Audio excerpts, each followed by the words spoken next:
Assalamu alaikum students, hope you are all fine. In today's class we are going to read chapter number 10, the early Muslims, from section 2 of your book.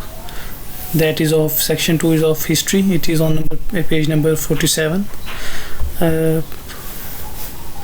Today I am going to explain you almost half of the chapter, and in the next class I will be explaining the rest of the chapter, as it is a history thing and it has many things to absorb and to understand.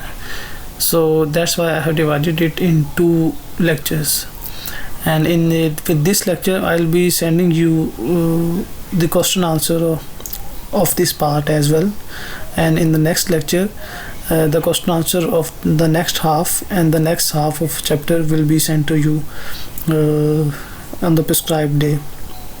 So starting the chapter, the early Muslims. First of all, the major expansion of Islam during the caliphate of Hazrat Umar Raziyallahu Ta'ala anhu. You all know that in his era the Muslim world extended to a large extent, and in that they covered the area Persia, which is present Iran, and Persia to east, then Syria, Iraq and Byzantine, that is modern Turkey, and towards the west they covered Egypt to west. Effects of this expansion was that the Persian and Byzantine empires, that are modern Iran and Turkey, were culturally developed at that time, and when the Arabs invaded or conquered that land, they learned from them because they were already literate and culturally developed. So the Arabs were the Arab learned from those nations, and they learned a lot.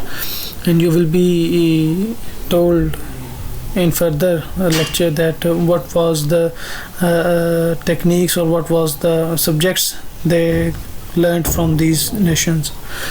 First comes the Umayyad Dynasty. The Umayyad Dynasty came to power in 661 CE, which is Common Era, under its Amir Muawiyah ibn Abu Sufyan, who was the governor of Syria.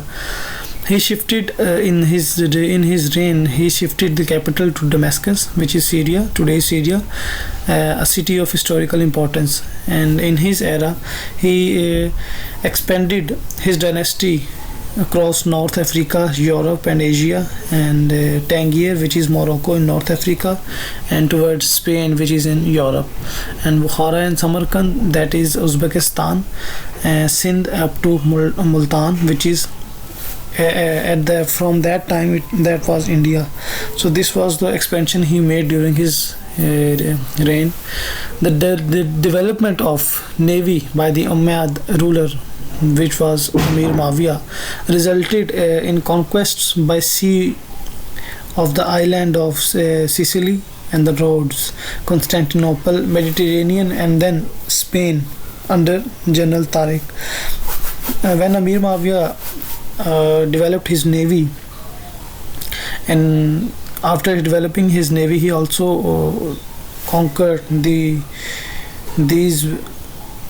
island and these lands with his navy. And who was General Tariq? General Tariq, the man who left his mark, was the Berber General Tariq, after whom the straits and the rock of Gibraltar are named.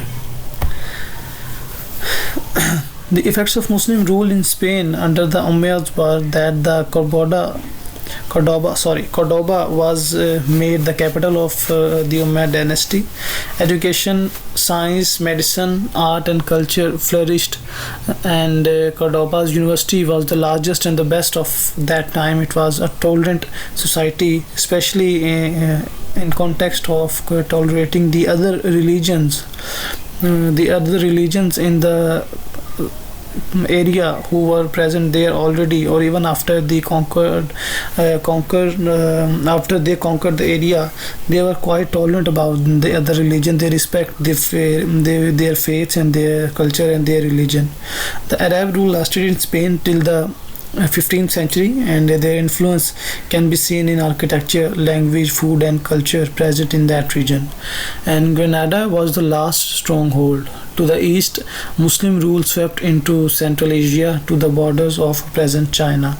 The end of Umayyad rule was in 750 Common Era, and they were defeated by the Abbasids, who established their dynasty after defeating the Umayyads.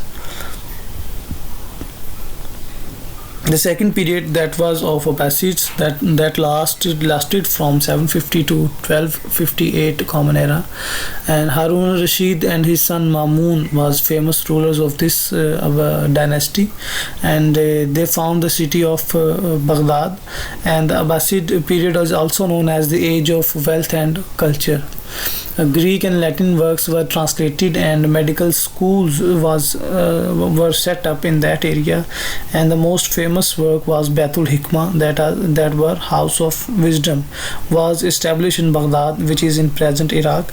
And the most important contributions were in mathematics and sciences in that time, which is quite appreciated in the present age as well.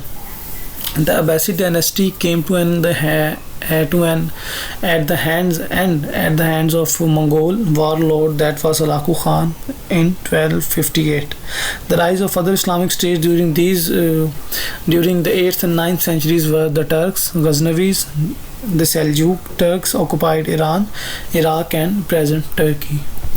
The next one is Crusades. The Crusades took place from the 11th to 13th centuries. The Muslim world was invaded by the European Crusaders, and these Christian fighters were called Crusaders because the word for cross, which is, you all know, that a symbol for Christianity. In Latin, the word for cross was crucis. Crux or crucis. You can see here I have written it down over here.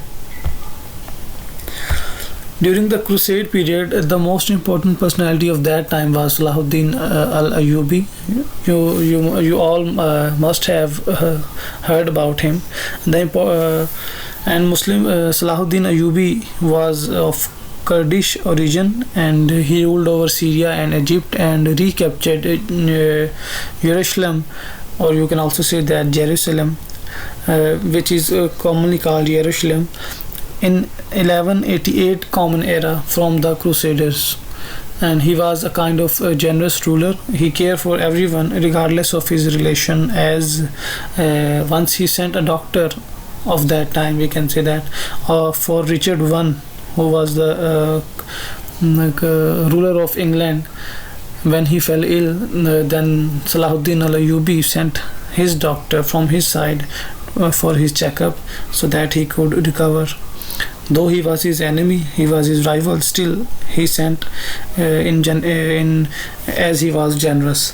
Salahuddin Ayyubi died in Damascus, which is present Syria, and he, despite of the fact that he was quite rich and wealthy at that time, still he left a little wealth, which was just barely enough for his funeral. So this was the first half of the chapter, and the next one remaining will be uploaded on the given day, and I will be sending you 2 or 3 questions which will be covering this part of the lecture, and you are advised to write down and learn it from the notes and write down on your notebooks. Thank you so much. Have a good day.